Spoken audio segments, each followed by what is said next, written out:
Present Thandel ప్రమోషన్స్లో బిజీగా ఉన్నాడు నాగ చైతన్య. ఈ సినిమా హిట్ అవ్వడం కోసం బాగా కష్టపడుతున్నాడు. అయితే ఇదే మూమెంట్లో పలు చోట్ల శోభిత ధూళిపాలను హైలైట్ చేసి మాట్లాడుతున్నాడు. తన వైవాహిక జీవితానికి సంబంధించిన విషయాలను బయటపెడుతున్నాడు.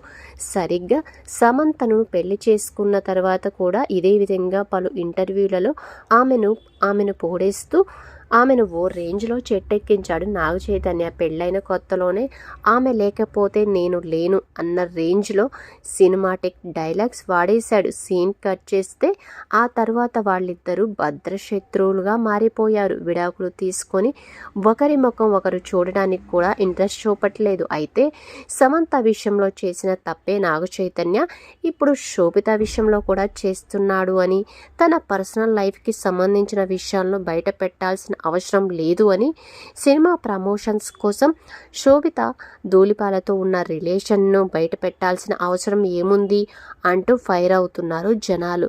మరోసారి నాగ చైతన్య ఇదే విధంగా చేస్తే శోభిత ధూళిపాలతో కూడా విడాకులు తీసుకుంటాడు అని, ఆయన తన వైవాహిక జీవితాన్ని సీక్రెట్గా ఉంచితేనే మంచిది అని సజెషన్స్ ఇస్తున్నారు జనాలు.